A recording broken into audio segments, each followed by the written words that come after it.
no. Wait. UFC 317 is this Saturday, International Fight Week, Ilia Topuria versus Charles Oliveira. I'm going to let you know who wins, break down some of these fights, and maybe give you some bets. Let's jump into the main card. Starting it off, Peyton Talbot versus Felipe Lima. These are the top two prospects of the bantamweight division going at it. I'm going to get straight to it. I know a lot of people are complaining about why is Peyton Talbot getting fed to the wolves with Felipe Lima here. The UFC should have just, given him a can so that they could build his name back up as a prospect. And I think that's dumb because those people that are complaining that they're wasting their two top prospects in the bantamweight division are the same people that would be complaining if Peyton Talbot got handed a can. They'd say that he's getting the Sean O'Malley treatment and they'd be mad about it. I think this matchup is great. I think Felipe wins. I think Felipe is such a good prospect. His last two fights, he took up a weight class at featherweight on short notice, looked amazing. And I just think he's locked into fighting way more than Peyton Talbot. You go look at Peyton Talbot's Instagram. What's he doing? He's on a boat or something with Frank Ocean. He's making music, doing weird, artsy Instagram videos. He's breakdancing, doing parkour, dancing on stripper poles. It's wild stuff. And I just don't think he's fully locked into fighting like Felipe Lima is. I think that Peyton Talbot has a lot of other hobbies and a lot of other interests that he does. And I think Felipe Lima's locked in. Even if he wasn't, I do think Felipe Lima is better than Peyton Talbot. I think Felipe Lima will end up being a top 5 fighter in the bantamweight division, if not a future champion. I think this guy's great. And on top of that, if you go back and watch Peyton Talbot's last fight versus Barcelos, go look at that fight when he's getting taken down. I swear this guy, at certain points when he is on the ground, he is more worried about looking stoic and cool than he is actually getting up and trying to win the fight. I swear he's getting taken down at points, and you just see him on the ground just like...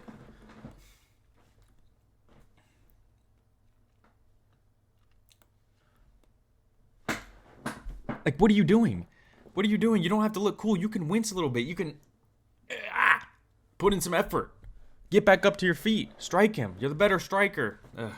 I don't know. That last fight just was pretty annoying. Peyton Talbot was... I swear, he was so focused on looking cool. He looked like, if you've seen that video of the high school, that kid that was playing tug of war, and he walks away, whatever. The kid that was too cool to play tug of war, he didn't want to get caught losing or, putting in any effort in that tug of war match. I swear it's like that kid was in the UFC fighting that night. That's exactly what it was. Peyton Talbot was just like... just trying to look cool, just trying to look like he doesn't care, trying to look like he's not trying. Stupid. But hey, it's Pride Month, so maybe Peyton Talbot can pull it out of the closet here and win with the power of pride. I'm taking Felipe Lima. As far as betting goes, he's a minus 190. I don't think that's terrible. I don't think it's a great bet, honestly, though. I would... If you're going to throw something at it, I'd say throw it Felipe Lima by submission. That's how I see it getting done. I think that's at like a plus 500 right now. Sprinkle a little money on that. Moving on, Beneil Dariush versus Renato Moicano. Let me tell you something, my brother. I cannot afford to lose. Now, after Renato's last fight against Islam for the title, I heard that he made $1 million. So maybe this time he can afford to lose. But I think he's going to win. Almost everyone is on Beneil Dariush, and I can't believe the lines have not flipped yet.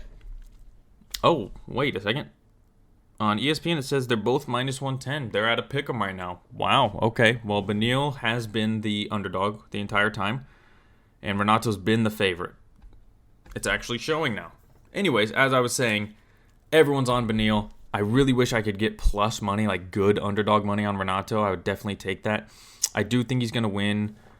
Just, I don't know if I'd bet on him. Beneil Dariush, I know everyone says it's the age thing. The salt and pepper gets to him. The salt and pepper hair gets to people. They think that Beneil's old. They're both the same age. Beneil Dariush coming off of 2 losses. I know it's the Charles and Armin, the number 1 and number 2 guy. The guy fighting for the belt on this card and the backup guy. It's not a bad look to lose to both of them. I just think he's on the decline. And I think his confidence going into this fight is not going to be great coming off of 2 losses. And Renato Moicano, I don't think his confidence has gone down much. I mean, he lost to Islam, but it was on short notice, and that's the number 1 pound-for-pound guy in the whole UFC. So I don't think his confidence is going to be down. His money's up, and I just think he's going to get it done. I know everyone's on Beneil here. It's been a good bet for Beneil because he's an underdog, so the plus money has been very enticing, but I just can't go against my feelings. I think Fernando's going to take this one. Moving on, Brandon Royval versus Joshua Van. I'm going to preface this by saying I am a Joshua Van fanboy. I've been on Joshua Van for a long time. I know a lot of people are hopping on the train now after his last win against Bruno Silva. Great win, knockout. I bet on him to win that fight by knockout. Cashed in some money. I just can't bet against Joshua Van. And honestly, this pick might be biased. I'm a very hardcore Joshua Van fan. Yep. So maybe the bias is getting to me here, and that's why I'm going to pick him. But I'm going to pick him. I really think that he's going to win this fight. He's going to be the better boxer. I think he's going to land nice body shots. His takedown defense is up there with Jose Aldo, top of the UFC in takedown defense. Yeah, I just think he's going to win. And on top of that, I was already on Joshua Van, and then I was reminded that Brandon Royval pulled out of his last fight because of a quote-unquote career-ending concussion. He was throwing up, he couldn't see, now he's thinking about moving up a weight class. Anyways, he pulled out of his last fight for a very, very bad concussion, very serious concussion, and that only solidifies my pick in Joshua Van even more. So I'm going to pick Joshua Van, betting the money line, not terrible. I don't know if betting a KO is going to be worth it here. I think he can get a KO, but he's not really known for being heavy-handed. Brandon Royval's pretty tough. Maybe just sit this one out and root for Joshua Van. Moving on to the co-main event, we got Alexandre Pantoja versus Kai Kara-France. Pantoja's going to get it done. Pantoja's going to win this fight, and he's just going to find a way to win every fight, and I'm not going to pick or bet against him until he loses a fight. I know he's 35, and the whole 35 curse, especially at low weight classes like the flyweight division, the lowest one you got, is worrisome, but I'm not worried about it. I haven't seen any decline, any slowing of pace, cardio, anything. Alexandre Pantoja, speaking of cardio, he always looks dead tired in there by round 2. He looks like he's so tired, and he's just not. And he doesn't quit. He doesn't stop. I just don't see Kai Kara-France getting past him. Kai Kara-France is 1-2 in his last 3 fights. He's lost 2 of his last 3 fights, and he's getting a title shot. And you know why that is? It's because Pantoja's run through everyone else in the division. I do think that Usyk should have got that decision win in his fight, but that could have been biased because I did want Usyk to win. Nonetheless, I think Kai Kara-France's only chance is to get a KO, and I just don't see Pantoja getting knocked out. He is live for a KO here. I think that's his only method of victory, but I see Pantoja getting a decision here or a submission. So I'm going to go Alexandre Pantoja to keep his belt. Main event time, Ilia Topuria versus Charles Oliveira. Listen, Charles is getting it done. Our hero is going to bring the belt back. He's going to win it, and he's going to stop the boogeyman of the UFC. He's going to put an end to him. The Thanos. He's done. Right?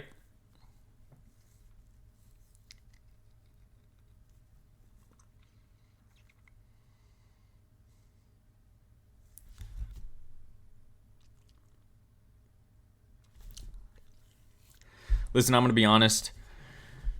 We're all scared for Charles Oliveira this weekend. Ilia Topuria's knockout power is unbelievable. This guy has done everything he said he was going to do.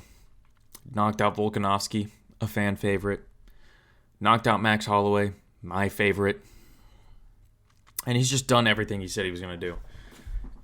So when he comes in here and says he's going to knock out Charles in the first round, I'm going to be pacing back and forth on the prelims because I'm so nervous about the main event. During the prelims, I'm going to be pacing back and forth thinking about Charles versus Ilia Topuria. That first round's going to be scary. I don't know. Honestly, I think people are getting in my head. Everyone is on Ilia Topuria by knockout, and just his, I know this word is cringe, but his aura is just unbelievable so far in the UFC. And I think everyone's getting in my head, just making me think this is a done deal. Ilia Topuria is easily going to knock out Charles, and I don't know. I'm a delusional Charles Oliveira fan, and I think the delusion has gone all the way through my brain and filled it up because I think Charles can win this fight, and I think he has a good chance at winning this fight. Ilia's coming up a weight class. He's 5'7". Oliveira's 5'10". And if you think about how they each fight, Ilia Topuria, 5'7", hunched over. Boxing heavy approach, hunched over. He's going to appear shorter in there. Charles Oliveira, tall, Muay Thai, pushing forward, elbows, knees. He's going to look taller in there. I think the height advantage is going to help him out. His reach advantage, 74-inch reach versus a 69-inch reach for Ilia. 5-inch reach advantage. I know people are going to say Max probably had a reach advantage and a height advantage. So that might just take back everything I just said. But going up a weight class, Charles is very strong in the clinch. I think he's going to have the weight, the height, the reach, all those advantages. He's just got to avoid getting knocked out. And I think if Charles goes in with the right game plan and doesn't just do what Charles does and presses forward with his Muay Thai and gets clipped, then I think Charles can win. If this fight starts round 3, no matter what happened in rounds 1 and 2, if this fight starts round 3, or definitely if it starts round 4, I'm going to be very confident that Charles can actually get it done. Those first couple rounds are going to be very nerve-wracking, though. But then again, everyone dusted Charles. Everyone doubted Charles against Dustin Poirier. I know he got dropped in that fight by Dustin, but look what happened. Charles finished him. Everyone doubted Charles against Justin Gaethje. Justin Gaethje also dropped Charles, but how'd that fight end? Charles Oliveira finished Justin Gaethje. Same thing with Michael Chandler. I don't see Charles Oliveira getting put out cold. I don't see it. I know that's the narrative. It's like Ilia hits harder than all these guys. If he clips him like they did, he's not just going to get rocked. He's going to get dropped and put out cold. I just don't see Charles getting slept cold. I know Ilia's not going to be afraid to chase him to the ground and try to finish him with ground and pound, but I don't see it happening. I don't see him just putting him out cold. I think Charles can, with the right game plan, I really think he can get it done. I really do. I'm so delusional.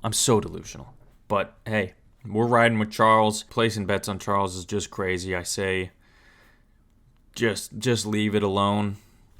Or if you're smart, you can do the little hedge bet or whatever it is where you can bet on Ilia Topuria by knockout, and then you'll either win money or you'll be happy because Charles will win the fight. That's not a terrible idea, but I ain't no bitch. So I'm not doing that. I'm riding with Charles. I'm not going to cop out and bet on Ilia and root for Charles. What's that? Anyways, I'm going to quickly go through these prelims. I'm just going to give you my picks. I'm not going to talk about these for a long time. Christopher Ewert, if that's how you say his name, I think he's going to lose. Jackson's going to get the win here. Juanita Diniz, I think he is going to win, probably by knockout. Nico Price, he's getting put out in the first round. Jacoby Smith's going to easily win this fight. I think a decent bet is to bet that this fight ends in round 1. Terrence McKinney is going to get it done. I know Terrence McKinney has chin problems, but I think he's going to get done. Tracy Cortez versus...